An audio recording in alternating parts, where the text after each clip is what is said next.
Hello good morning students, how are you fine. मैं Rajkumar Chadha, senior lecture physics. आज फिर मैं ये जो डायरेक्टर स्कूल एजुकेशन की तरफ से होम ऑनलाइन क्लासेस चलाई जा रही हैं बच्चों, उसमें स्वागत करता हूं।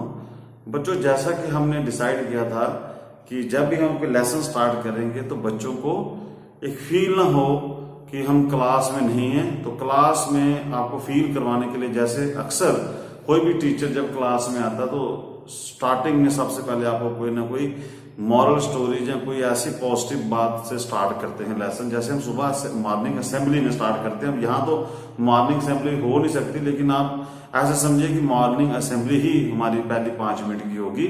उसमें मॉर्निंग असेंबली में क्या होता है कि हम बच्चों को कोई मॉरल लेसन देते हैं।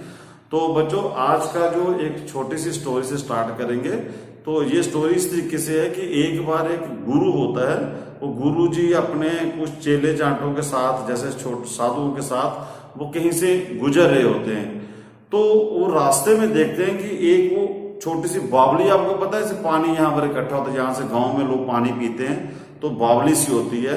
तो उन गुरु जी की नजर उस बावली में पड़ जाती है और वहां देखते हैं कि एक बिच्छू जो होता है वो बच्चों पानी में डूब रहा होता है, वो छटपटा रहा होता है बिच्छू पानी में।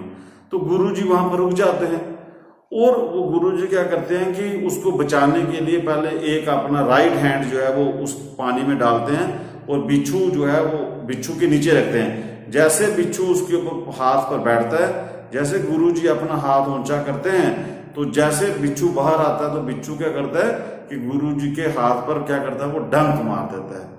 फिर वो दोबारा गिर जाता है बिच्छू। जब वो हाथ ऐसे छटपटाते हैं गुरु जी, उनको दर्द होता है, तो वो बिच्छू दोबारा गिर जाता है पानी में। फिर वो बच्चों गुरु जी के देखते हैं दोबारा वो डूब रहा है। फिर वो गुरु जी क्या करते हैं कि दूसरा जो लेफ्ट हैंड होता है वो अपना फिर उसको बचाने के लिए पानी में डालते हैं। फिर इसी तरह वो बिच्छू को बाहर लाते हैं। फिर जब बिच्छू बाहर आता है तो दोबारा वो बिच्छू क्या करता है कि उनको दूसरे हाथ में भी डंक मारता है। फिर वो दोनों हाथ गुरु जी के जो है वो स्वेलिंग हो जाती है, में सूज जाते हैं उनके डंक के कारण। फिर वो गुरु जी क्या करते हैं कि दोनों हाथ अपने उसके नीचे रखते हैं।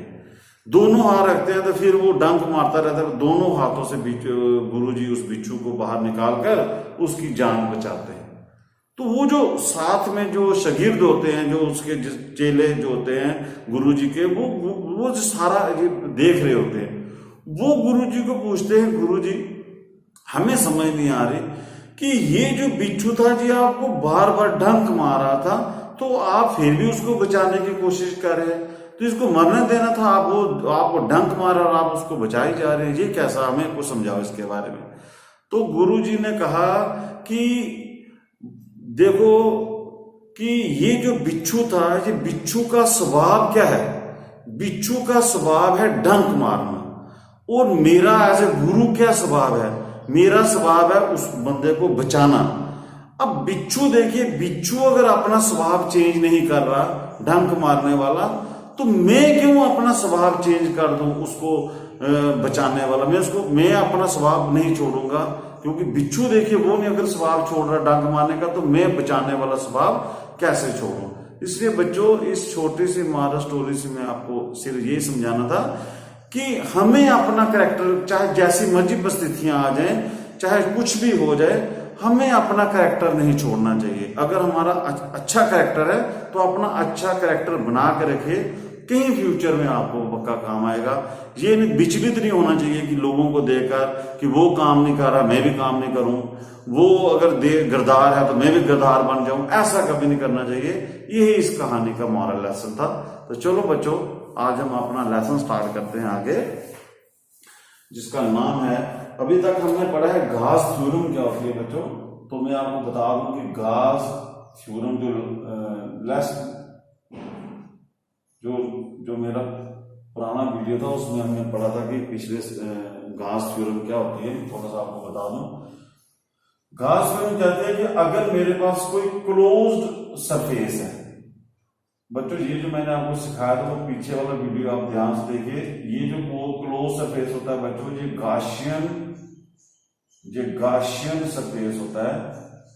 और गॉस थ्योरम कहती है कि अगर इस गाशियन सरफेस के अंदर कोई चार्ज है, क्यू मान लीजिए, तो इस क्लोज सरफेस से, पूरे क्लोज सरफेस से जो बच्चों फ्लास्क निकलेगा, flask through the whole close surface, वो मैंने आपको बताया था कि फ्लास्क को कैसे लिखते हैं, integration of E vector dot DS vector. जो फ्लास्क होगा वो कितना होगा, total charge enclosed by the close surface divided by epsilon not. This is Gauss theorem. तो अब बच्चों ये मैंने बताया था कि गॉसियन सरफेस की कुछ कैरेक्टरिस्टिक्स आपको समझाए थे, ये गॉसियन सरफेस कैसे ड्रा करना है किसी चार्ज के आगे पीछे। मैंने क्या बताया कि ये गॉसियन सरफेस सबसे पहले क्लोज होना चाहिए। अब बच्चों क्लोज मैंने बताया था क्यों क्लोज होना चाहिए, क्योंकि अगर मान लीजिए क्लोज नहीं होता, सपोज कीजिए क्लोज नहीं है, तो यहां पर मैं कोई पॉइंट पी लेता हूं जहां पर मैंने इसकी वजह से इलेक्ट्रिक फील्ड निकालनी है। अब यहां से ये नहीं पता चलेगा कि ये पॉइंट इस गॉसियन सरफेस के अंदर है या बाहर। अब कैसे बताओगे, अब मान लीजिए गॉसियन, अगर ये पॉइंट ये टूटा होगा यहां पर, तो अब ये गॉसियन सरफेस ऐसे भी हो सकता है, ये गॉसियन सरफेस ऐसे भी हो सकता है। तो इसका मतलब कि जब तक मैं क्लोज नहीं करूंगा तो मुझे समझ नहीं आएगा जो जिस पॉइंट के ऊपर मैंने इलेक्ट्रिक फील्ड निकालनी है वो पॉइंट गॉसियन सरफेस के अंदर है या बाहर है। इसीलिए गॉसियन सरफेस सबसे पहला इंपॉर्टेंट पॉइंट है कि Gaussian surface should be close. और ये मैंने आपको बताया था कि ये इमेजिनरी हाइपोथेटिकल ये सरफेस होता है। दूसरी मैंने आपको कैरेक्टरिस्टिक्स बताई थी कि गॉसियन सरफेस बच्चों सिमेट्रिकल होना चाहिए। सिमेट्रिकल मतलब ये अगर चार्ज है, इस चार्ज को अगर मैं सेंटर से काटूं तो जितना ऊपर बचे उतना ही नीचे हिस्सा आना चाहिए गॉसियन सरफेस का। तो ये हो गया गॉसियन सरफेस में सिमेट्रिक। अगर मैं यहां से काटता हूं, देखो जितना इधर कटेगा उतना इधर कटेगा, तो इसको बोलते हैं सिमेट्रिक होना चाहिए। और तीसरा मैंने आपको बताया था कि गॉसियन सरफेस के ऊपर जो इलेक्ट्रिक फील्ड की वैल्यू है बच्चों वो हमेशा कांस्टेंट होनी चाहिए। हर जगह पर गॉसियन सरफेस के ऊपर इलेक्ट्रिक फील्ड की वैल्यू जो है वो सेम होनी चाहिए। ये आपको बच्चों ध्यान रखना है कि ये 3-4। और एक और आपको कैरेक्टरिस्टिक्स बताया था कि गॉसियन सरफेस जो है वो कभी भी, जैसे मेरे पास ये चार्ज है तो इस चार्ज के पास, चार्ज के बीच में से नहीं निकलना चाहिए। मतलब गॉसियन सरफेस, ये जो गॉसियन सरफेस होता है उस चार्ज को टच नहीं करना चाहिए। तो जी आपको बच्चों बताया था मैंने 3-4 कैरेक्टरिस्टिक्स। और जो सबसे इंपॉर्टेंट पॉइंट है कि मान लीजिए ये मेरे पास कोई चार्ज है, इस पॉइंट के ऊपर मैंने कोई इलेक्ट्रिक फील्ड निकालनी है, सपोज करो, तो मुझे गॉसियन सरफेस ड्रा करना है। तो गॉसियन सरफेस इस तरीके से ड्रा करना है कि जिस पॉइंट के ऊपर इलेक्ट्रिक फील्ड निकालनी है वो पॉइंट गॉसियन सरफेस के ऊपर आना चाहिए। ये मतलब जिस पॉइंट के ऊपर आपको इलेक्ट्रिक फील्ड निकालनी है वो पॉइंट गॉसियन सरफेस के ऊपर आना चाहिए। वो जो चार्ज होता है वो गॉसियन सरफेस के अंदर होना चाहिए।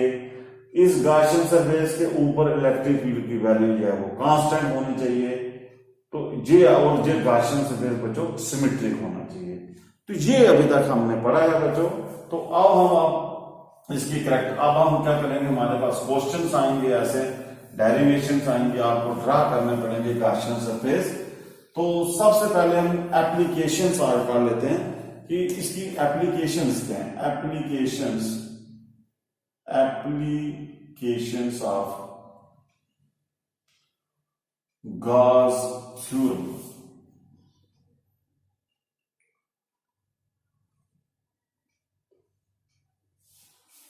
तो एप्लीकेशंस बच्चों, अब आपके सिलेबस में जो एप्लीकेशंस हैं 12th के सिलेबस में, तो वो एक एक करके हम करते हैं। तो पहली एप्लीकेशन है बच्चों कि हम नंबर 1 एप्लीकेशन करते हैं कि इलेक्ट्रिक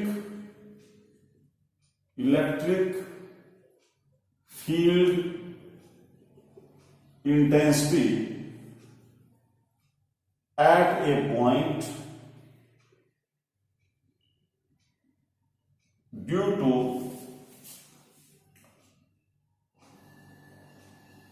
spherical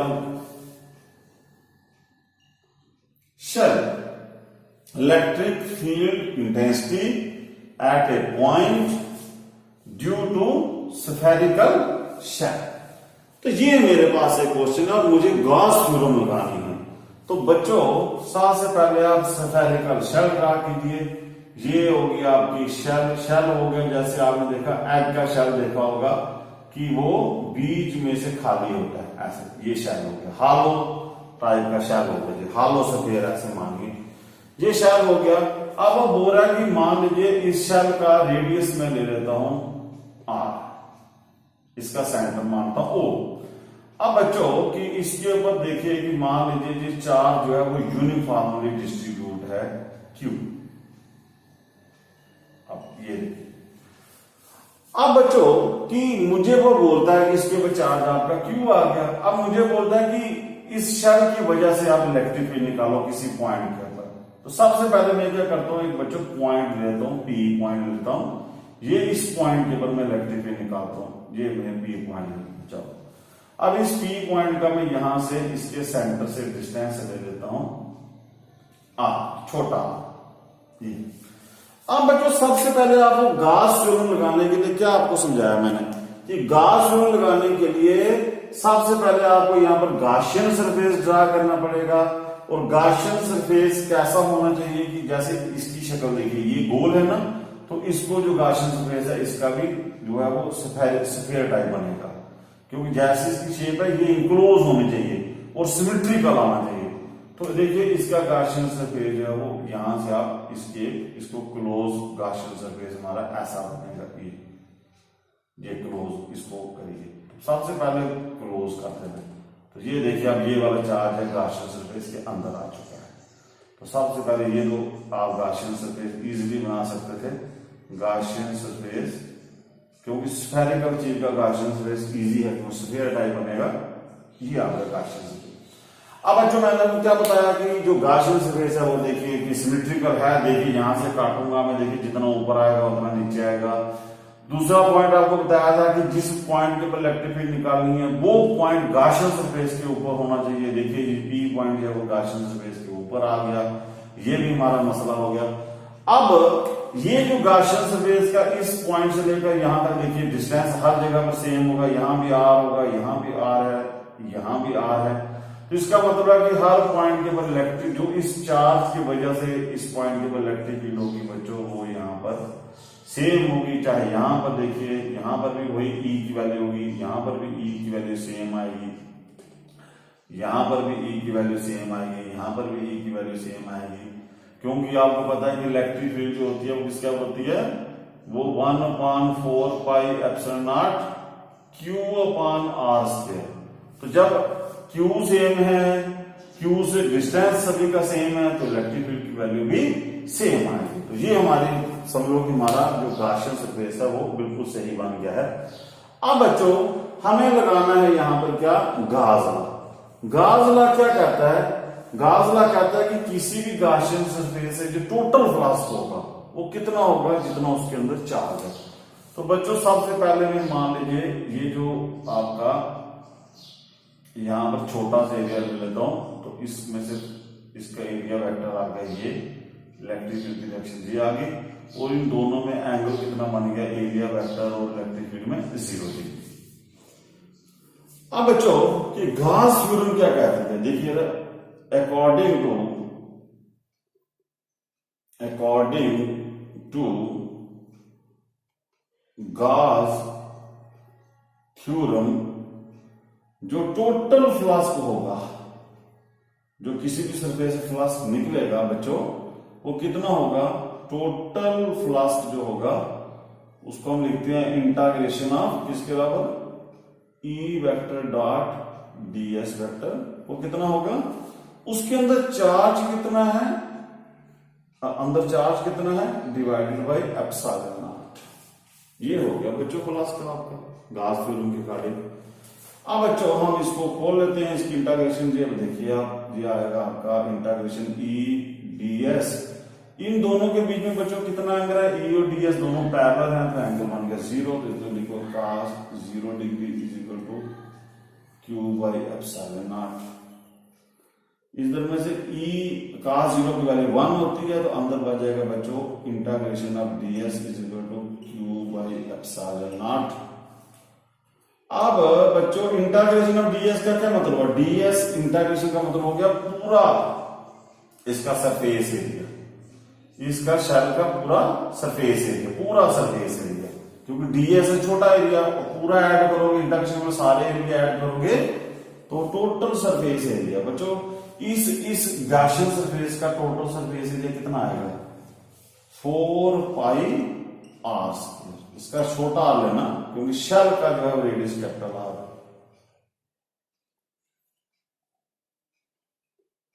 तो यहां से बच्चों इलेक्ट्रिक फील्ड की फार्मूला आ जाएगा आपका Q upon 4 pi epsilon naught r square. ये बनी बच्चों इलेक्ट्रिक फील्ड की रिलेशन। इलेक्ट्रिक फील्ड हमें निकालनी थी इस पॉइंट के ऊपर, ई पॉइंट के ऊपर ड्यू टू दिस शेल, वो ये फार्मूला आया हमारे पास। तो ये आप देख सकते हो। अब बच्चों इसको हम रख लेते हैं फर्स्ट इक्वेशन। ठीक है बच्चों, आगे चलें। अब देखिए, अब बच्चों देखिए यहां पर मेरे पास ई निकला है Q upon 4 pi epsilon naught r square. ये मेरे पास एक इलेक्ट्रिक फील्ड निकलेगी due to this shell at point b. अब बच्चों कि मान लीजिए क्योंकि ये आपका शेल है, जब शेल होगा तो बच्चों इसमें कौन सी डेंसिटी आएगी आपकी, जो मैंने कंटिन्यूस चार्ज डिस्ट्रीब्यूशन में आपको बताया था कि ये शेल है तो शेल का जो चार्ज है वो सरफेस पर आएगा। जब सरफेस पर आएगा तो यहां पर कौन सी डेंसिटी आएगी, सरफेस चार्ज डेंसिटी। तो बच्चों आप यहां पर लिखिए कि इफ सिग्मा जो है वो है सरफेस चार्ज डेंसिटी है, मान लीजिए अगर, तो सरफेस चार्ज डेंसिटी क्या होती है, charge per unit, charge per unit area. तो बच्चों इसकी सरफेस चार्ज डेंसिटी निकालनी है। ये है शेल, ये तो इमेजिनरी सरफेस है, इसकी सरफेस चार्ज डेंसिटी निकालनी है। तो इसके ऊपर चार्ज कितना है Q अपॉन इसका एरिया कितना है, इस शेल का कितना एरिया आएगा 4 पाई कैपिटल R स्क्वायर। ये बच्चों आप ध्यान रखना है, बच्चे यहां पर गलती कर देते हैं छोटे r और बड़े R में। तो अब यहां पर बच्चों देखो, यहां पर आपका Q निकल जाएगा आपका 4 पाई R स्क्वायर इंटू सिग्मा। ये अब बच्चों आप इसकी वैल्यू यहां पुट भी कर सकते हो। तो देयरफॉर आपकी इलेक्ट्रिक फील्ड की जो वैल्यू होगी वो Q की जगह अगर मैं ये पुट करूंगा बन जाएगा 4 पाई R square sigma upon 4 pi epsilon not small r square. और कई बच्चे हमने देखा बोर्ड में क्या करते हैं कि इस और इस आर को काट देते हैं। बच्चे ऐसी गलती कभी नहीं करनी, ये अलग आर है, ये इसका रेडियस है और छोटा गॉसियन सरफेस का है। तो ये 4 कटेगा, पाई पाई कटेगा, तो यहां पर क्या बच जाएगा बच्चों, sigma upon epsilon naught r square upon r square. तो ये मेरी बन गया फार्मूला, ये मेरा फार्मूला बन गया electric field intensity eight point P in terms of surface charge density, और ये है electric field intensity eight point P in terms of charge. अब आपको बोर्ड में अलग अलग किस्म के क्वेश्चन आते हैं। कई बार हो सकता है आपको पूछे कि derive the expression in terms of charge, drive the electric field intensity in terms of surface charge density. तो ये दोनों फार्मूलों को आपने याद रखना। अब बच्चों में थोड़ा सा इसके आगे चलता हूं। अब ये दो फार्मूले आप नोट रख लीजिए। तो आगे देखिए, अब मैं दोनों फार्मूलों को लिख देता हूं कि एक जो फार्मूला हो गया इसको फर्स्ट इक्वेशन मान लेते हैं और इसको रख लेते हैं बच्चों sigma upon epsilon naught r square upon r square. ये इलेक्ट्रिक फील्ड है in terms of surface charge density. अब बच्चों हम क्या करते हैं कि इसके स्पेशल केसेस करते हैं। स्पेशल केसेस देखिए क्या है, केस फर्स्ट देखिए, केस फर्स्ट क्या करते हैं कि if point P lies on the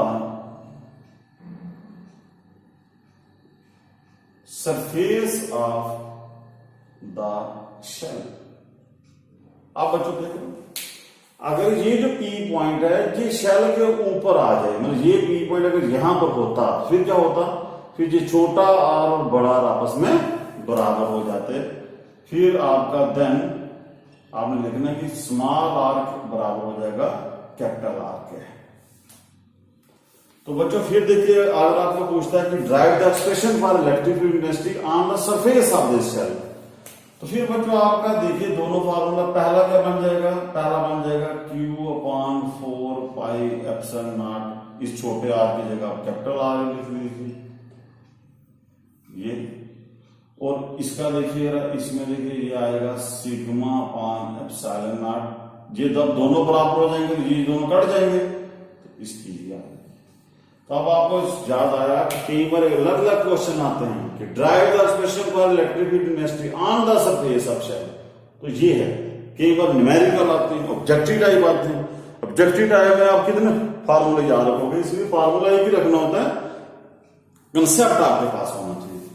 तो ये बच्चों आ गया आपका। अब मान लीजिए आपको बोलता है कि ये पी पॉइंट आप क्या कीजिए, यहां पर भी आपका निकल गया, आपने देखा कि यहां पर ये रिलेशन है, सरफेस के ऊपर ये रिलेशन है, और अगर ये पी पॉइंट अंदर आ जाए, मान लीजिए कि ये पी पॉइंट अगर मैं इसके अंदर ले लेता तो अंदर आता, तो यहां पर मैं गॉसियन सरफेस ऐसे ड्रा करता, ये पी पॉइंट अगर अंदर आता, जब अंदर आते तो इस ये गॉसियन सरफेस ड्रा होता, और इस गॉसियन सरफेस के अंदर चार्ज कितना होता बच्चों, 0। क्योंकि आपको पढ़ाया है मैंने कि अगर कोई आपकी शेल है जैसे मेटालिक शेल है, तो अंदर से तो खाली है, जब अंदर कुछ है, अंदर खाली है, तो उसके अंदर चार्ज भी 0 होगा। तो बच्चों आप देखिए यहां पर कि सेकंड केस हम ले लेते हैं, कि केस नंबर 2 ले लेते हैं कि if P lies inside the shell, अगर वो शेल के अंदर आ जाता है ये पी पॉइंट, तो तब बच्चों आप देखेंगे फ्लक्स आपका जो होना था वो फ्लक्स किसका होता, फ्लक्स होगा E वेक्टर डॉट, ये जो फ्लक्स होगा वो होता है Q/ε0। तो इसके अंदर से फ्लक्स निकलेगा नहीं, क्योंकि अंदर चार्ज ही नहीं है, तो चार्ज/ε0 0 फ्लक्स करता बच्चों। तो अगर फ्लक्स की नहीं है, अगर किसी जगह से फ्लक्स की नहीं है, तो इसका मतलब कि अंदर चार्ज ही नहीं है। अगर चार्ज नहीं है तो मतलब इलेक्ट्रिक फील्ड नहीं है, क्योंकि इलेक्ट्रिक फील्ड तो चार्ज ही प्रोड्यूस करता है, तो विच इंप्लाई अंदर इलेक्ट्रिक फील्ड आपकी 0। तो ये बच्चों आपने सीखा कि इस शेल के अंदर जो है इलेक्ट्रिक फील्ड आपकी 0 रहेगी। आप सरफेस पर पहुंचोगे तो आपकी इलेक्ट्रिक फील्ड ये आ जाएगी मैक्सिमम, और इससे आगे चलोगे तो इलेक्ट्रिक फील्ड फिर आपकी घटना स्टार्ट हो जाएगी, जो क्योंकि electric field inversely proportional to r square आ जाएगी, तो आपकी इलेक्ट्रिक फील्ड घटेगी। तो बच्चों इसी को बोलते हैं इलेक्ट्रोस्टैटिक शील्डिंग। मैंने आपको तभी एक बार इलेक्ट्रिक लाइंस में भी आपको समझाया था कि जो अगर आप जो मेटालिक शेल होता है, जैसे कार है आपकी, तो कार के अंदर बैठ जाओगे तो आपका चार्ज कभी उस गाड़ी के अंदर नहीं आ सकता, और इससे हम बच सकते हैं चार्ज से। अब बच्चों इसी चीज को हम कई बार वो बोलता है कि इसको ग्राफिकली रिप्रेजेंट कीजिए। ये जो पूरी हमने डिस्कशन की है कि ग्राफिकल इसको रिप्रेजेंट करते हैं। तो बच्चों ग्राफ बहुत अच्छी चीज होती है, क्योंकि ग्राफ से हमें बोलने की जरूरत नहीं पड़ती, ग्राफिकल चीज इजीली समझ आ जाती है। मान लीजिए बच्चों ये इलेक्ट्रिक फील्ड है, ये सेंटर है, ये देखिए ये सेंटर है O, और ये यहां से मैं आगे चलूंगा रेडियस में, इधर से आगे बढ़ूंगा, ये आ गया आपका रेडियस। ठीक है बच्चों, ये हो गया O हो गया सेंटर ऑफ शेल, मतलब अभी मैं शेल के अंदर हूं, centre of shell. O means shell का सेंटर। यहां पर इलेक्ट्रिक फील्ड कितनी है, 0। अब मैं मानो इस सेंटर से आगे बढ़ता हूं, कहां तक, यहां तक आता हूं, तो ये क्या हो गया रेडियस ऑफ शेल। इसका मतलब कि मैं अगर यहां तक आऊंगा, रेडियस ऑफ शेल तक आऊंगा, यहां तक आऊंगा, ये होगा सरफेस, यहां पर पहुंच जाऊंगा सरफेस ऑफ शेल। तो बच्चों देखो इसके इधर तक इलेक्ट्रिक फील्ड क्या होगी, 0 होगी, इसके अंदर तक इलेक्ट्रिक फील्ड 0 होगी। जैसे मैं सरफेस पर पहुंचूंगा तो सरफेस के ऊपर आपने देखा कि इलेक्ट्रिक फील्ड की वैल्यू सबसे ज्यादा होती है, वो ये है, तो आपने लिख देना कि ये हो गया आपकी maximum value of electric field, ये हो गया मैक्सिमम वैल्यू। और ये कितनी है सरफेस पर इलेक्ट्रिक फील्ड की वैल्यू आपकी, ये सिग्मा बाई एप्सिलॉन, ये चाहे ये लिखो चाहे ये लिखो। अब बच्चों जब मैं इस सरफेस से आगे चलूंगा, आगे चलूंगा तो इलेक्ट्रिक फील्ड जो है वो 1/r² से घट रही थी वो फार्मूला, इसका मतलब कि इसके आगे अगर मैं बढ़ूंगा, ये आ गया सरफेस, ये मैं लिख देता हूं सरफेस ऑफ शेल, शेल के सरफेस तक पहुंच गए। इसके आगे चलोगे तो इलेक्ट्रिक फील्ड आपकी घटेगी ऐसे, ये क्योंकि इलेक्ट्रिक फील्ड इसके आगे 1/r² से वैरी कर रही है। तो बच्चों ये देखिए ग्राफिकल कई बार हमने देखे हैं, कई बार कॉम्पिटिटिव एग्जाम्स में आपको ग्राफ पूछता है कि कौन सा ग्राफ करेक्ट है, ताकि ग्राफ जिसको समझ आता समझो कि उसको सारा लॉजिक क्लियर था, उस बच्चे को सारा पता है कि कहां पर इलेक्ट्रिक फील्ड मैक्सिमम है, कहां जीरो है, कहां मिनिमम है। तो इसलिए आपको ग्राफ समझाए जाते हैं और इजीली समझ आता है विजुअल पिक्चर। तो बच्चों यहां तक रखिए आप, एक जो होगी एक एप्लीकेशन बच्चों आपकी गॉस थ्योरम की। अब बच्चों आज दूसरी एप्लीकेशन हम पढ़ लेते हैं कि सेकंड एप्लीकेशन आप देखिए कि हम पढ़ेंगे कि electric field intensity, second application में लिख लेता हूं A2 मतलब application number 2, electric field intensity, short में आप लिखिए electric field intensity due to line charge. तो ये बच्चों देखिए वो कंटिन्यू चार्ज डिस्ट्रीब्यूशन इसलिए आपको समझाया था मैंने कि लीनियर चार्ज डेंसिटी इसमें लगी। लाइन चार्ज क्या होती है? लाइन चार्ज हो गया कि when the charge is distributed over a wire, thin wire. मान लीजिए ये मेरे पास एक पतली सी तार है, थिन है, और इसकी लेंथ मान लीजिए बच्चों आप L है, ये है, तो इसका नाम लिख लीजिए AB एक थिन वायर है और इसके ऊपर बच्चों चार्ज है वो कंटिन्यूसली यूनिफॉर्मली डिस्ट्रीब्यूट है। तो आपको मैंने तरीका एक समझाया था कंटिन्यूस चार्ज डिस्ट्रीब्यूशन के, कि इसकी वजह से अगर किसी पॉइंट के इलेक्ट्रिक फील्ड निकालनी है तो आपने देखा कि पहले इसके स्मॉल पीसेस किए, कूलम सा लगाया था, वो कंटिन्यूस चार्ज डिस्ट्रीब्यूशन में आप देख सकते हो टॉपिक। आज हम उस तरह नहीं करेंगे, आज हम गॉस थ्योरम से किसी पॉइंट के इलेक्ट्रिक फील्ड निकालते हैं।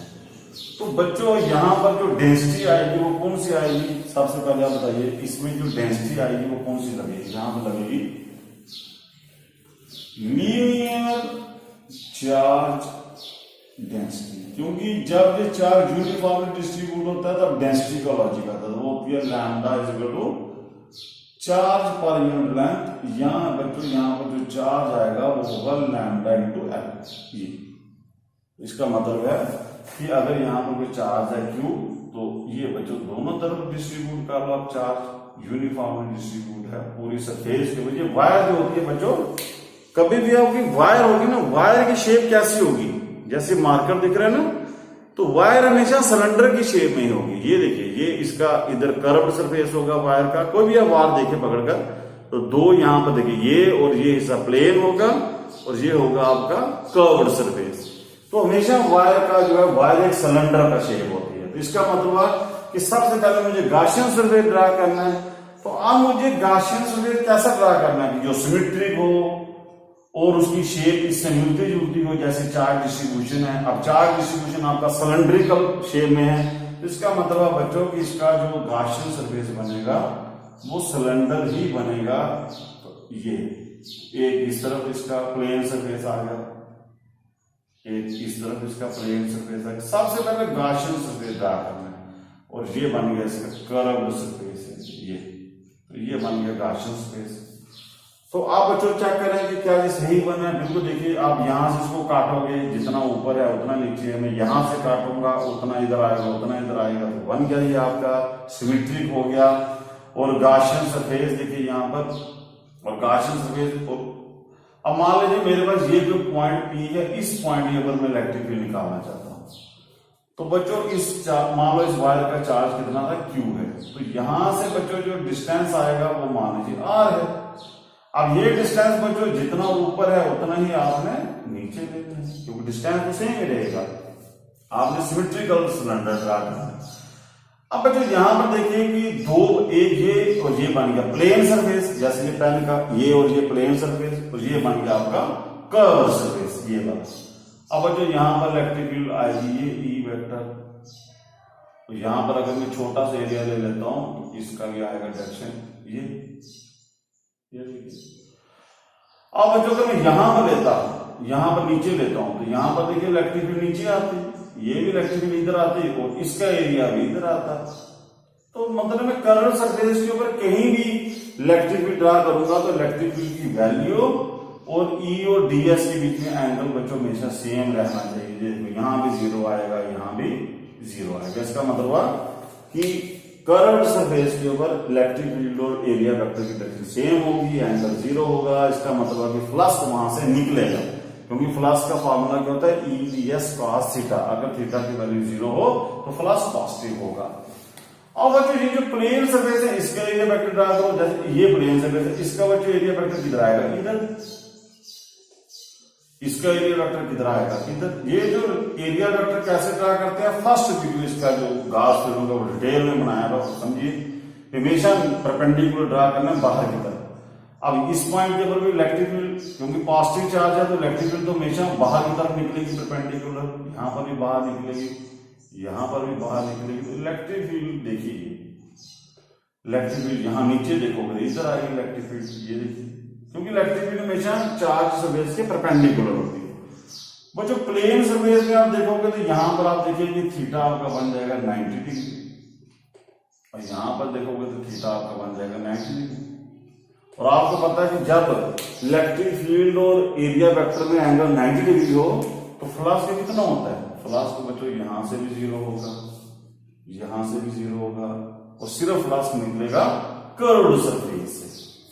तो ये डायग्राम होप्स आपको समझ आ चुकी होगी। अब हम इसकी डिटेल में कर लेते हैं कि बच्चों देखिए according to Gauss theorem, Gauss theorem क्या कहती है बच्चों, कि जो टोटल फ्लक्स निकलेगा, टोटल फ्लक्स। अब इसमें बच्चों देखिए टोटल फ्लक्स जो था वो क्या कहती है थ्योरम की, वो किसके बराबर होता है, वो होता है dot product of E d s is equal to किसके बराबर, चार्ज कितना है इस गॉसियन सरफेस के अंदर अपॉन एप्सिलॉन नॉट। अब बच्चों यहां पर थोड़ा चक्कर पड़ गया है, क्योंकि पीछे वाला जो क्वेश्चन किया उसमें एक ही गॉसियन सरफेस का एक जैसा ही सिमेट्री थी। यहां पर गॉसियन सरफेस के दो पार्ट है। देखो एक ये हिस्सा है, इसकी शक्ल अलग है और इसकी शक्ल अलग है, मतलब दो हिस्से प्लेन है और एक हिस्सा कर्व्ड है। समझा रही है, ये हिस्सा और ये हिस्सा प्लेन सरफेस है, ये वाला कौन सा है, कर्व है। अब मतलब ये जो फ्लक्स होगा, जो फ्लक्स प्लेन से भी निकलेगा और कर्व से भी निकलेगा, तो मैं क्या लिखूंगा, इस टोटल फ्लक्स को लिख दूंगा flux through plane plus flux through curved surface, जी आएगा बच्चों। टोटल फ्लक्स का बनेगा प्लेन का भी और कर्व का भी। अब बच्चों देखिए प्लेन फ्लक्स तो इसके बराबर होता है ईडीएस, तो प्लेन का देखिए, प्लेन का लिखिए तो उसका लिखिए फ्लक्स लिखिए ई डॉट, फार्मूला फ्लक्स का सेम है, इंटीग्रेशन ऑफ ईडीएस। क्योंकि ये प्लेन सरफेस दो है ना, एक ये भी और ये भी है, इसलिए यहां पर दो लिख दो, दो फ्लक्स। और कर्व्ड सरफेस एक ही है तो उसका एक ही रहने दो, ईडीएस जाएगा आपका क्यू बाई एप्सिलॉन। अब बच्चों आप खोलिए इसको, इंटीग्रेशन को देखिए, आपका आएगा इंटीग्रेशन ई डॉट डीएस। ये कौन सा है, ये प्लेन है, ये प्लेन सरफेस है। प्लेन सरफेस में ई और डीएस में कितना एंगल है, 90 डिग्री, इधर आएगा ई डीएस कॉस 90। और बच्चों कर्व का देखिए, मैं इधर लिख लेता हूं पी और सी, प्लेन और कर्व। तो कर्व का कितना एंगल है, ई डीएस के बीच में, ई डीएस के बीच में एंगल 0 डिग्री बनेगा, cos 0 Q by epsilon naught. ये देखिए, अब जो cos 90 तो 0 होता है, इसका मतलब कि ये वाला फ्लक्स कितना बन जाएगा 0। तभी मैंने आपको यहाँ डायरेक्ट बता दिया था कि प्लेन सरफेस फ्लक्स निकलेगा। अब इसका मतलब कि हमारे पास जो फ्लक्स बचेगा वो किसके बराबर होगा, ये तो 0 हो गया। अब इसका मतलब मेरे पास फ्लक्स बचेगा ये integration of E ds cos 0 is equal to this. तो cos 0 की वैल्यू कितनी होती है, 1, तो ये ई डीएस, तो मेरे पास बचेगा integration E ds is equal to Q by epsilon naught. अब ई तो कांस्टेंट है पूरे आपके गाउसियन सरफेस के, ई जो कांस्टेंट होता है उसको बाहर निकालिए, अंदर बचेगा E d s is equal to Q by epsilon. और बच्चों इंटीग्रेशन डीएस, अब जहां पर ध्यान रखना है ये इंटीग्रेशन डीएस मतलब कि कर्व्ड सरफेस एरिया को सारा ऐड करना है। आप बीच में प्लेन लेना, क्योंकि प्लेन से तो फ्लास्क निकल नहीं रहा, तो ये डीएस का मतलब जो कर्व्ड सरफेस एरिया वो लेना है टोटल। तो कर्व्ड सरफेस एरिया सिलेंडर कितना होता है बच्चों, होता है 2 पाई आर और 2 पाई आर एच। एच हो गया सिलेंडर की हाइट। तो यहां पर बच्चों सिलेंडर की हाइट मैंने कितनी रखी है, एल। बच्चों हाइट आपको पता ना, सिलेंडर की हाइट इस प्लेन सरफेस से दूसरे प्लेन तक लेते हैं हाइट। ये मत सोचना कि लेटा हुआ है तो आपने ये ऊपर हाइट लेनी है, वो नहीं। सिलेंडर हमेशा एक प्लेन से दूसरे प्लेन के टॉप तक हाइट होती है, तो इसलिए इसकी हाइट बच्चों यहां पर एल आ जाएगी, तो बन जाएगा क्यू बाई एप्सिलॉन नॉट।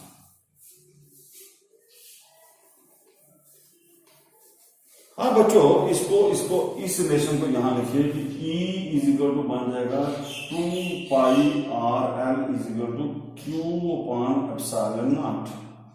इसको हम ऐसे भी लिख सकते हैं 2 pi r l is equal to q की वैल्यू। अभी हमने देखा कि लैम्डा था चार्ज पर यूनिट लेंथ, तो चार्ज थी आपकी लैम्डा इंटू एल, तो किसी को पुट कीजिए लैम्डा एल बटा एप्सिलॉन नॉट। ई बच्चों आ जाएगा lambda L upon 2 pi epsilon naught R L. ये नीचे ले जाओ इसके, ये एल और एल कट जाएगा तो इलेक्ट्रिक फील्ड बन जाएगी बच्चों lambda upon 2 pi epsilon naught r. ये बच्चों आपने देखा कि ड्यू टू लाइन चार्ज, अगर आपके पास कोई लाइन चार्ज है तो उसकी इलेक्ट्रिक फील्ड जो होगी वो कैसे होगी, उसकी जैसे मान लो ये कोई मेरे पास एक लाइन चार्ज है, तो इसकी इलेक्ट्रिक फील्ड जो होगी किसी पॉइंट के ऊपर वो वेरी करेगी 1 बाई आर स्क्वायर नहीं, जैसे पीछे हमने थोड़ा पॉइंट चार्ज के आर स्क्वायर थी, इसकी 1 बाई आर। ये ऑब्जेक्टिव टाइप का बहुत इंपॉर्टेंट पॉइंट है, ये आपने याद रखना। अब जो केंद्र इसका न्यूमेरिकल आता है तो इसको for numerical purpose, numerical NP का मतलब कि न्यूमेरिकल प्रॉब्लम्स के लिए, एनपी फॉर न्यूमेरिकल प्रॉब्लम। तो बच्चों हम इस फॉर्मूले को ऐसे लिख सकते हैं कि मैं अगर 2 ऊपर लिखूं 2 लैम्डा अपॉन, अगर 2 ऊपर लिखता हूं तो 2 नीचे लिख देता हूं, तो नीचे 2 करूंगा तो ये 4 पाई एप्सिलॉन नॉट हो जाएगा। ये मैंने क्यों किया अभी आपको समझाता हूं, क्योंकि आपको पता है कि ये 1/4 पाई एप्सिलॉन नॉट की वैल्यू आपको पता नहीं कितनी होती है, 9 × 10⁹। तो इसका मतलब कि ये मैंने ये जो कांस्टेंट था इसकी जगह ये आ जाएगा, तो 2 ऊपर से है तो 2 इससे मल्टीप्लाई करेगा तो बनेगा 18 × 10⁹, तो लैम्डा बाई आर। ये देखिए आपकी कैलकुलेशन बहुत इजी कर देगा किसी न्यूमेरिकल को सॉल्व करने के लिए, कि अगर आपको बोला जाए रेडियस दिया, अगर डिस्टेंस दिया हो, लैम्डा दिया हो, तो अगर आप इस फॉर्मूला पुट करोगे तो आपको कंफ्यूजन होगी। क्यों? फिर आप 2 की वैल्यू पुट करोगे, पाई की वैल्यू, इसकी वैल्यू पुट करोगे, आप ये कॉम्प्लिकेटेड डेरिवेटिव बन जाएगी, आपको न्यूमेरिकल सॉल्व नहीं होगा। तो न्यूमेरिकल के लिए इसी फॉर्मूले को हम ऐसा लिख सकते हैं, ये आप याद रखिए। और बच्चों कई बार इसका भी ग्राफ आता है कि आपको समझाना होता है कि ये इलेक्ट्रिक फील्ड कैसे वेरी कर रही है। तो आपको पता है कि जब कोई चीज इनवर्सिव पोर्शन टू आर हो तो ये आपका घटेगा, मतलब कि आर बढ़ाओगे तो ई की वैल्यू घटेगी। तो ये बच्चों बनेगा ऐसे हाइपरबोला की तरह derivation, inversive portion to r. तो इसका ग्राफ भी आप याद रखिए। तो क्योंकि इस लाइन चार्ज की जो इलेक्ट्रिक फील्ड है बच्चों वो आर के ऊपर डिपेंड कर रही है, मतलब कि ये लाइन चार्ज है तो इस पॉइंट के ऊपर कुछ होगी इलेक्ट्रिक फील्ड की वैल्यू, इस पॉइंट के ऊपर कुछ होगी, इस पॉइंट के ऊपर कुछ होगी। तो इसका मतलब कि ये जो लाइन चार्ज की इलेक्ट्रिक फील्ड होगी वो यूनिफॉर्म इलेक्ट्रिक फील्ड नहीं होगी, क्योंकि इसकी इलेक्ट्रिक फील्ड की वैल्यू जो है वो डिस्टेंस के ऊपर डिपेंड कर रही है। तो इसलिए हर पॉइंट के ऊपर इलेक्ट्रिक फील्ड की वैल्यू अलग अलग होगी।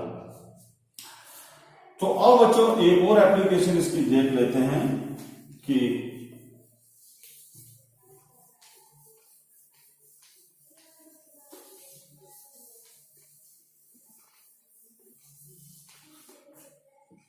इसकी बच्चों एक और थर्ड एप्लीकेशन एक और नोट कर लेते हैं। इसकी एक एप्लीकेशन है कि electric field intensity due to sheet of charge.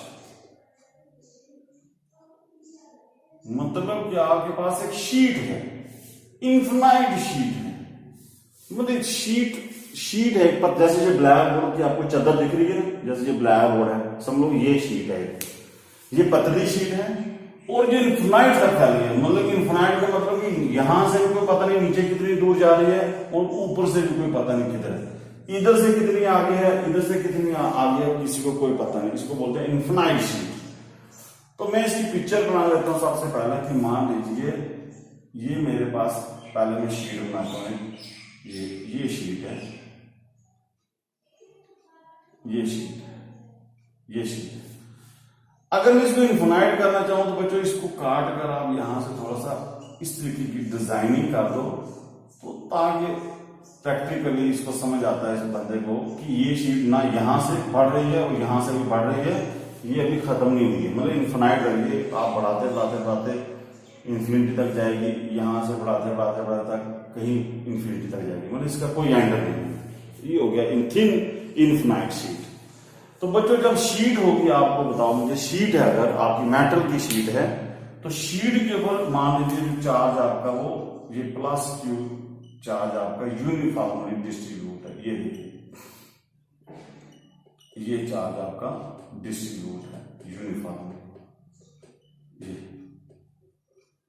तो यहां पर बच्चों मान लीजिए कि इसमें जो सरफेस चार्ज डेंसिटी आएगी वो बच्चों इसमें सरफेस चार्ज डेंसिटी आएगी, क्योंकि ये चार्ज है वो सरफेस के ऊपर डिस्ट्रीब्यूट है। तो आपको पता कि इस केस में सरफेस चार्ज डेंसिटी जो होती है बच्चों वो किसके बराबर होती है, वो होती है चार्ज पर यूनिट एरिया। एक यूनिट एरिया के ऊपर चार्ज है उसको बोलते हैं सरफेस चार्ज डेंसिटी। तो इसकी सरफेस चार्ज डेंसिटी मान लीजिए कितनी है, सिग्मा है। मतलब कि अब इसके एरिया तो पता नहीं कितना बड़ा है, ये मान लो कि एक समुद्र की तरह है ये शीट, तो मैंने सिर्फ माना कि एक यूनिट एरिया अगर वो लूंगा तो वहां पर चार्ज सिग्मा है, ठीक है, क्योंकि एरिया तो इसका पता नहीं चलेगा, जो इन्फिनाइट शीट है। अब बच्चों यहां पर कि मुझे मान लीजिए ये जो पॉइंट पी है, यहां पर मुझे इलेक्ट्रिक फील्ड इंटेंसिटी की वैल्यू निकालनी है ड्यू टू दिस शीट। अब इस शीट के पीछे भी चार्ज होगा, ये ऐसे समझिए कि ये है शीट, समझ लो ये कापी है, इसके इधर भी चार्ज है और इधर भी चार्ज है, ऐसे आप समझना है इसको, इस साइड भी चार्ज है और पीछे भी चार्ज है। इसका मतलब कि इस साइड भी इलेक्ट्रिक लाइन्स निकलेंगी और पीछे की तरफ भी इलेक्ट्रिक लाइन्स निकलेंगी। तो इसका मतलब हुआ कि मान लो अगर मैं एक पॉइंट यहां पर लेता हूं तो एक पॉइंट मुझे उतनी ही दूरी पर पीछे भी लेना पड़ेगा, क्योंकि इसको सिमेट्रिकल मुझे अब गाशियन सरफेस ड्रा करना है यहां पर। अगर मैं इसको क्लोज करूं तो गाशियन सरफेस इसके अंदर, क्योंकि ये तो इन्फिनाइट है तो इसको मैं क्लोज कर ही नहीं सकता। अब बच्चों मैं क्या करता हूं कि यहां पर एक गाशियन सरफेस ड्रा करता हूं सिलेंड्रिकल शेप की फॉर्म में, मतलब कि मैं ये वाला पॉइंट भी लेता हूं और ये वाला एक गाशियन सरफेस यहां से ड्रा करता हूं ऐसे, ये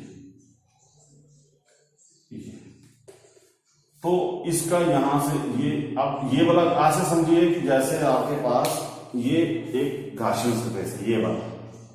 अब ये गाशियन सरफेस क्या करेगा कि इस शीट, मान लो ये शीट है, इस शीट के जब अंदर से क्रॉस करेगा बच्चों, ये ऐसे इसको मैं अगर इसके बीच में दबाऊं तो ये समझो कि ये वाला गाशियन सरफेस ये मार्कर है मेरा, तो जब ये इसको अंदर से काटेगा तो ये शीट को भी उतना ही काट देगा ना जितना इसका ये एरिया है।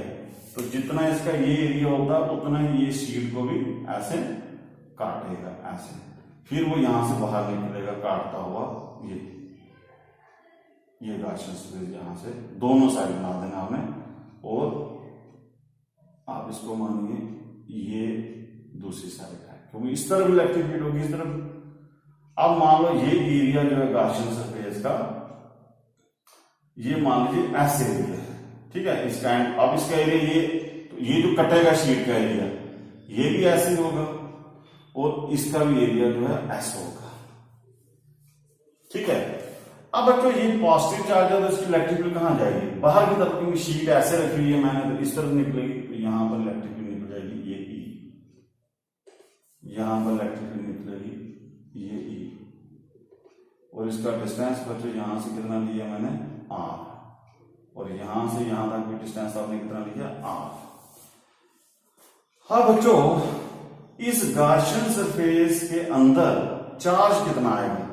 वो चार्ज कितना आएगा जितना इस एरिया के ऊपर होगा, क्योंकि यही एरिया शीट के इस गॉसियन सरफेस के अंदर कितना हिस्सा आया है, ये सिर्फ हिस्सा है शीट का, क्योंकि ये हिस्सा भी बाहर है शीट के, ये हिस्सा भी बाहर है। तो जितना इस हिस्से पर चार्ज आएगा, इतना ये इस एरिया पर कितना चार्ज है, उतना ही हम गॉसियन सरफेस के अंदर चार्ज लेंगे। तो बच्चों ये हमने देखा था कि सिग्मा होता है चार्ज पर यूनिट, मतलब एक यूनिट एरिया के ऊपर चार्ज पर यूनिट एरिया कितना है, सिग्मा। एक यूनिट एरिया पर चार्ज सिग्मा है, तो देयरफॉर फिर चार्ज ऑन एरिया, इस एस एरिया पर कितना चार्ज होगा, तो सिग्मा इंटू एस हो जाएगा। तो ये हमने लेना था कि इस एरिया पर कितना चार्ज है, तो ये जो चार्ज आएगा बच्चों क्यू कितना आ जाएगा, सिग्मा एस, और यही चार्ज आएगा गॉसियन सरफेस के अंदर। अब बच्चों यहां पर भी देखिए ये वाला भी बन गया। अब इसका मैं छोटा सा एरिया लेता हूं, अगर ds वेक्टर, तो देखिए बच्चों इसमें एंगल आपका बन जाएगा 0 डिग्री। इधर में अगर ds वेक्टर लेता हूं तो इसका भी एंगल बन जाएगा 0 डिग्री। इसका मतलब कि इसके प्लेन एंड से फ्लक्स निकलेगा। अब हम देखें कर्व से, कोई हिस्सा में कर्व, मान लो ये कर्व हिस्से का मैं एरिया लेता हूं, इस कर्व हिस्से का एरिया आएगा ये, लेकिन इलेक्ट्रिक फील्ड तो इसकी ऐसे ही चलेगी ना, ऐसे इस तरह, क्योंकि इलेक्ट्रिक फील्ड तो सीधी जा रही है, तो इधर एंगल बनेगा 90 डिग्री। इसका मतलब हुआ कि इस केस में क्या होगा कि प्लेन सरफेस से फ्लक्स निकलेगा और कर्व्ड सरफेस से फ्लक्स नहीं निकलेगा, क्योंकि वहां पर थीटा कितना बन गया है 90 डिग्री। तो जैसे पीछे वाला केस रिवर्स। तो अब बच्चों आपको कुछ भी नहीं करना है, अब आपको लगाइए यहां Gauss theorem. According to Gauss theorem क्या कहती है कि जो फ्लक्स होता है, मतलब ये टोटल फ्लक्स क्या बच्चों, वो किसके ऊपर होता है, Q अपॉन एप्सिलॉन नॉट, जितना इस गॉसियन सरफेस के अंदर चार्ज आएगा, और गॉसियन सरफेस के अंदर चार्ज कितना आया, सिग्मा एस, तो आप लिख सकते हो sigma s by epsilon not. Okay, अब ये जो फ्लक्स क्या बच्चों, ये दो बातों में बंट गया, एक प्लेन सरफेस है, दो प्लेन सरफेस है, और एक कर्व सरफेस। तो मैं ऐसे लिख सकता हूं कि ये फ्लक्स बन गया दो प्लेन सरफेसों से, प्लेन, और एक आपका कर्व सरफेस, और ये बन जाएगा sigma s by epsilon naught. अब बच्चों आप फ्लक्स का फार्मूला आपको पता है कि फ्लक्स किसके बराबर होता है, फ्लक्स होता है integration of E vector dot ds vector. Plane से आ गया, कर्व से भी लिखिए वही formula, E vector dot ds vector is equal to sigma s by epsilon naught. अब बच्चों यहां पर देखिए ये जो प्लेन सरफेस है, ये प्लेन सरफेस है, तो यहां पर जो फ्लक्स का आएगा वो ई ds cos 0 डिग्री आएगा, क्योंकि इन दोनों में प्लेनों में तो एंगल जो है थीटा 0 है ई और ds में। तो कर्व हिस्से के बीच में जब फ्लक्स निकलेंगे वो बनेगा ई ds cos 90 डिग्री, और बन जाएगा sigma s by epsilon not. हाँ बच्चों,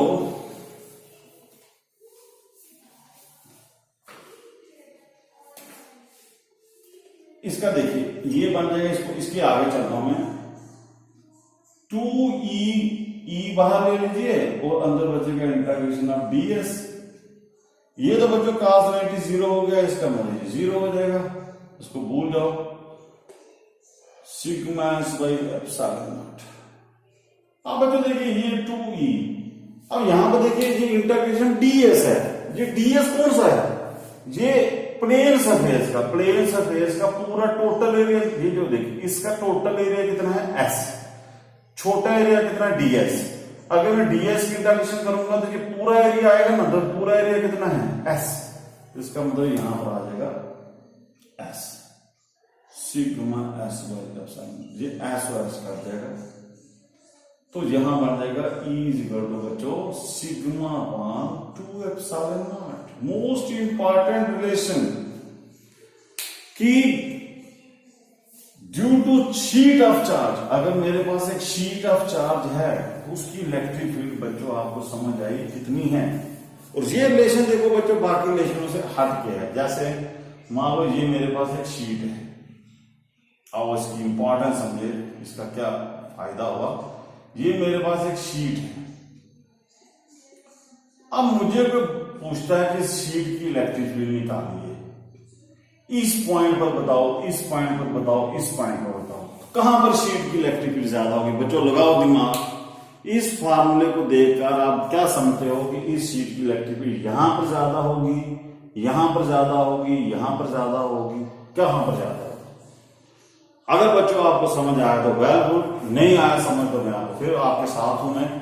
यहां पर देखिए सबसे इंपॉर्टेंट चीज है कि यहां पर जो इलेक्ट्रिक फील्ड है does not depends upon the distance, सबसे इंपॉर्टेंट। बाकी आज तक जितनी भी रिलेशनें पढ़ी मैंने लाइन चार्ज की करवाई, उसमें देखा आपने ई जो लाइन चार्ज था उसकी इनवर्सिव पोर्शन टू आर थी, शेल का किया इनवर्सिव पोर्शन टू, मतलब बाकी सारी इलेक्ट्रिक फील्ड डिस्टेंस के ऊपर डिपेंड कर रही थी। ये एक ऐसी इलेक्ट्रिक फील्ड है which does not depends upon the distance, मतलब चाहे आप इस शीट के पास हो चाहे दूर हो, हर जगह पर इलेक्ट्रिक फील्ड की वैल्यू क्या होगी, सेम रहेगी। मतलब इसकी इलेक्ट्रिक फील्ड की वैल्यू जो है वो हर पॉइंट के ऊपर सेम रहेगी। तो जब हर जगह पर इलेक्ट्रिक फील्ड की वैल्यू सेम होती है तो उसको बोलते हैं यूनिफॉर्म इलेक्ट्रिक फील्ड। तो अब आया बच्चों आपको समझ कि how we can produce uniform electric field. अगर मेरे पास एक शीट ऑफ चार्ज है तो शीट ऑफ चार्ज की जो इलेक्ट्रिक फील्ड होगी वो यूनिफॉर्म इलेक्ट्रिक फील्ड होगी, क्योंकि उसकी वैल्यू डिपेंड नहीं करेगी डिस्टेंस के ऊपर। ये देखिए इसकी इंपॉर्टेंस, खूबसूरती है इस रिलेशन की। अब मान लो आपको मैं बोलता हूं कि इसको ग्राफिकली रिप्रेजेंट कीजिए इसी बात को, तो बच्चों आपको सिंपल ये देखिए, ये मान लीजिए डिस्टेंस है, मैं डिस्टेंस आगे चलता हूं, ये शीट से आगे आगे चलता हूं, ये डिस्टेंस है और ये इलेक्ट्रिक फील्ड है। तो क्या आपने ग्राफ कैसे ड्रा करना है कि आप डिस्टेंस बढ़ाते रहोगे, इलेक्ट्रिक फील्ड की वैल्यू जो है वो वही रहेगी। मतलब इस तरीके का ग्राफ आएगा, ये इस तरह इलेक्ट्रिक फील्ड की वैल्यू सेम रहेगी, आप डिस्टेंस बढ़ाओ इलेक्ट्रिक फील्ड की वैल्यू कांस्टेंट ही रहेगी। This is the beauty of this equation.